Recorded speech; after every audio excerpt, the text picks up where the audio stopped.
రివ్యూవల్ వెబ్సైట్లో వాటిల్లో 100% 2.75 ఇచ్చారు, 3 ఇచ్చారు.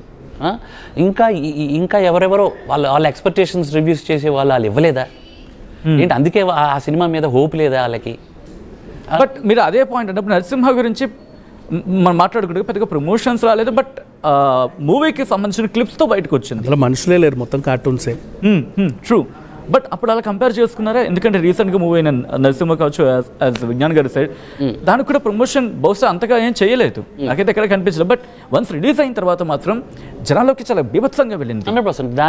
దానికి ఒక పెద్ద ప్రొడక్షన్ హౌస్ ఉండటం వలన లేకపోతే ఇంకేదో కావచ్చు సార్. ఇది మాదైతే మా విజయపాల్ రెడ్డి గారు కొత్త ప్రొడక్షన్ ఇది. ఆయన ఒక 10 సినిమాలు చేద్దామని వచ్చాడు పాపం. సో మేబీ అది అయ్యి ఉండొచ్చు, ఆ విధంగా రీచ్ అయ్యి ఉండొచ్చు. మాది ప్రొడక్షన్ హౌస్ కొత్తది కదా, మేబీ అలా కూడా అయ్యి ఉండొచ్చు. బట్ మహావీర్ అవతార్ చాలా మంచి సినిమా. నేను నా పిల్లలతో వెళ్ళి చూశాను, నేను చాలా బాగుంది. Coming back to your subject మళ్ళీ వత్స గారు మాట్లాడుకునే క్రమంలో ప్రమోషన్ గురించి ఎక్కడైనా అనిపించదు ల్యాబ్స్ అయ్యిందేమో అని చెప్పి? ఎందుకంటే ప్రమోషన్స్ ఇప్పుడు ఆ పరిస్థితి మారిపోయింది. ఒకప్పుడు జస్ట్ ఒక ప్రెస్ మీట్ పెడితే వెళ్ళిపోయేది, బట్ ఇప్పుడు అలా కాదు. గ్రౌండ్ లెవెల్ వాళ్ళకి వెళ్ళి కాలేజెస్కి వెళ్ళిపోవాల్సి వస్తుంది. సో అలా వెళ్ళిపోవాల్సి వస్తుంది. సో అంత దూరం ఆలోచించలేకపోయారా? లేకపోతే ప్రమోషన్స్ లైక్ ఈ కైండ్ ఆఫ్ ప్రమోషన్ కూడా చేస్తుంటే బాగుండేమో, ఇంకా సినిమా వెళ్తున్నామని చెప్పి? యా సార్, మేము ఈ టెంప్లెట్ ఏదైతే ఉందో ఇదంతటిని ఫాలో అయ్యాం సార్. ఇప్పుడు సిరి శ్రీరామ్ పాడిన నీ వల్లే సాంగ్ మీరు చూస్తే ఆల్మోస్ట్ 7 మిలియన్ వ్యూస్ ఉంది. 7 మిలియన్ వ్యూస్ ఉంది. 17K రీల్స్ చేసి ఉన్నారు. ఏది ఇన్స్టాలో 17K ఇన్ఫ్లుయెన్స్ అయ్యి అమ్మాయిలు వాళ్ళు ఇన్ఫ్లుయెన్స్ అయ్యి చేసుకున్న వాళ్ళు ఉన్నారు. వాటికి చేయాల్సినంత మేము చేసాం. తర్వాత అనగా కథలా ఒక సాంగ్ కాలేజీలకి వెళ్ళి చేసామండి. సత్యరాజ్ గారు కాలేజీకి వచ్చి అందరితో ఇంటరాక్ట్ అయ్యి చేశారు. సో నేను అదంటాను, ఎక్కడ విఫలమయ్యామో నాకు అర్థం కాలేదు సార్. అదే అంటే థియేటర్కి పోయి జనం వచ్చి డిసైడ్ చేస్తున్నారంటే అది లేదు సార్. థియేటర్కి వచ్చి ఇది బాగాలేదు అని చెప్పడానికి జనమే రావట్లేదు. మీరు చూస్తే ఫస్ట్ డే మొత్తం all over Telugu and Telangana and ఆంధ్రప్రదేశ్లో 2200 మంది చూశారు సార్ సినిమా మొత్తం కలిపి. ఎన్ని థియేటర్లు? 180 థియేటర్లో 2200 మంది చూశారు సార్. 2200 ఏంటి సార్ అంటే ఒక్కొక్క థియేటర్కి డివైడ్ చేయండి సార్, ఎలా టాక్ వెళ్తుంది సార్ ఇది? విజ్ఞాన్ గారు, కొన్ని సందర్భాలు సినిమాలు చూస్తూ ఉంటాం, బహుశా ఒక 10 రోజులు ఆడకపోవచ్చు, తర్వాత ఆడే సందర్భాలు. ఎగ్జాక్ట్లీ. ఒకసారి దీని మీద మాట్లాడదాం. అయితే ఇక్కడ విషయం ఏంటంటే అట్లీస్ట్ ఇప్పుడు ఈయన ఇన్సిడెంట్ బయటకు వచ్చిన తర్వాత మేబీ నెక్స్ట్ వీక్ పెరుగుతాయేమో కలెక్షన్స్ అనిపిస్తుంది. Sorry for that question.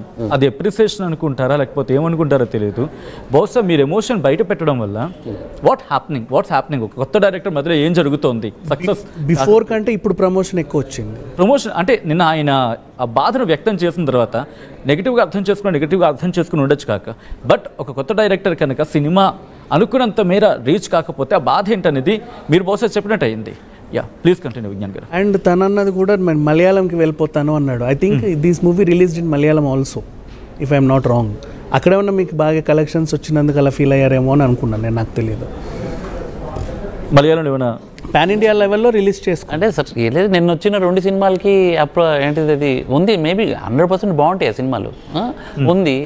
ఈ సినిమా కూడా బాగుంది, చూసిన వాళ్ళు బాగుంది అంటారు, ఆ 10 మంది అయినా బాగుంది అంటున్నారు. ఎందుకు జనాలు వెళ్ళట్లేదు అంటే ఆ ఇంపార్టెన్స్ లేకపోవడం ఏంటనేది నాకు అంతే. పబ్లిసిటీ రీచ్ అవ్వలేదు అని అంటున్నారు. 1.5 CR ఖర్చు పెట్టారు ఇంకా పబ్లిసిటీకి. మీరు అన్ని సాంగ్స్కి వర్కౌట్ చేశారు సార్. కంటిన్యూ చేద్దాం. ఇందాక క్వశ్చన్ గురించి మాట్లాడుకున్నాం. కొన్ని సినిమాలు అడుగు వేసిన వెంటనే క్లిక్ కాకపోవచ్చు, బహుశా ఒక 10 రోజుల తర్వాత కూడా వాటి పెంపుని సంపాదించుకున్నాయి. సో అటువంటి సినిమాలు ఒకసారి మాట్లాడుకున్నప్పుడు ఇట్లాంటి సినిమాలు ఏం చేస్తామంటే థియేటర్లో వచ్చినప్పుడు మనం పట్టించుకోము, తర్వాత ఓటీటీలో వచ్చినప్పుడు నెత్తిన పెట్టుకుంటాం. మళ్ళీ ఇవి రిలీజ్ అయితే చూడు అప్పుడు పండగ చేసుకుంటూ వెళ్తారు. లైక్ కలేజా టీవీలో 2000 సార్లు వచ్చింది, మళ్ళీ రిలీజ్ అయ్యి మళ్ళీ 10 కోట్లు రాబట్టింది. అది ఏదో ఆ ప్రొడ్యూసర్ని అప్పుడే సంతోష పెట్టవచ్చు కదా అని అనిపిస్తుంది. బట్ ఐ డోంట్ నో, అంటే వర్షాల వల్ల లేకపోతే ఇంకా ఏమైనా వేరే న్యూస్ ఎక్కువ కవర్ అవడం వల్ల దీని వార్త ఏమైనా తగ్గిందా అంటే ఇప్పుడు ఆన్లైన్లో ఏదో ఓపెన్ చేసినా వరదలు ఎక్కువ ఫోకస్ ఉంది. సో మేబీ ఆ వీళ్ళు రిలీజ్ చేసుకున్న వీళ్ళు 1.5 కోటి ఖర్చు పెట్టినా అది జనాల్లోకి రీచ్ అవ్వడంలో ఏమన్నా కొంచెం బహుశా అంటే ఇలా ఆలోచించే ప్రయత్నం మీ ప్రమోషన్ చేసే టైంలో జనాలకు వెళ్ళి ఉండొచ్చు, బట్ జరుగుతున్న ఈవెంట్స్ నేపథ్యంలో అది డామినేట్ చేసి ఉంటాయి. అది అయ్యి ఉండొచ్చేమో కానీ నా కంపారిజన్ ఇప్పుడు 3 సినిమాలు అవుతున్నాయి అక్కడ. 3 సినిమాలు తర్వాత రిలీజ్ ఈ రెండింటికి మీతో రిలీజ్ అవ్వాలి, మాతో రిలీజ్ అవ్వదు ఒక్కరోజే, 1 డే తేడా. అంటే మాకంటే లేటుగా రిలీజ్ అయింది, మాకంటే వన్ డే తర్వాత రిలీజ్ అయింది. మేము శుక్రవారం రిలీజ్ చేస్తే శనివారం రిలీజ్ చేశారు అక్కడ. ఓకే, అంతే 1 డే తేడా. సో ఆ 1 డే తేడాలో ఇంత నాకు ఆ థియేటర్లో ఆ ఆక్యుపెన్సీ చూసి నేను ఏదో అయిపోయింది సార్ నేను నాకు. బట్ ఎందుకు మలయాళం ఇండస్ట్రీకి ఎందుకు వెళ్ళిపోవాలి? ఎందుకంటే చాలా మందికి వచ్చిన క్వశ్చన్ అంటే ఇది. ఓకే, తెలుగులో మీ సినిమా ప్రొడక్షన్ బాగుంది, ప్రొడక్షన్ వాల్యూస్ బాగున్నాయి, అంత బాగున్నప్పుడు ఇండస్ట్రీలో చర్చ జరుగుతుంది. ఓకే, ఈ డైరెక్టర్కి సత్తా ఉండి బహుశా సినిమా జనాలకు వెళ్ళండకపోవచ్చు అని చెప్పి ధైర్యంగా ఇంకొక సినిమా ఇచ్చే అవకాశం కూడా రావచ్చు. బట్ మీరు మలయాళంకి వెళ్ళిపోతారనుకున్న తర్వాత ఎందుకు ఆ థాట్ వచ్చింది? ఎందుకు మలయాళానికి వెళ్ళిపోవాలనిపించింది? ఎందుకంటే తమిళ్ ఉంది, లేకపోతే ఆ టైంలో పక్కన మలయాళం సినిమా ఆడుతుంది, అది చూసాడు అంతే సార్. అంటే మలయాళం సినిమా ఇంపాక్ట్ ఆయన మీద పడింది అయితే. అంతే. ఆ టైంలో కన్నడ సినిమా ఉంటే మేబీ నేను కన్నడకి వెళ్ళిపోతాను అంటే నాకు ఎమోషనల్ అయిపోయింది. ఒక పక్క నా వైఫ్ కాలు, ఏదో ఒక పక్కన అవతారం ఉన్నా అక్కడికి కూడా వెళ్ళిపోవచ్చు హాలీవుడ్. సో నిజంగా అంటే మలయాళం ఇండస్ట్రీకి వెళ్ళాలనే థాట్ ఉందా మీకు? అది ఎమోషన్ వల్ల వచ్చిందని అనుకుంటున్నాను, but I don't think so sir. 100% అది ఒక ఎమోషనల్ ఇది అయిపోయి, అంటే మలయాళంలో తీస్తే నాకు పేరు వస్తుందేమో అన్న నాకు అలా అయిపోయింది, ఇన్ఫ్లుయెన్స్ అయిపోయింది నేను. నిజానికి ఇన్ఫ్లుయెన్స్ ఉంది సార్ నాకు, మలయాళం సినిమాల మీద ఒక ఇన్ఫ్లుయెన్స్ ఉంది. అంత మంచి సినిమా కంటెంట్లు చేస్తారని నేను కష్టపడి కంటెంట్ చేశాను.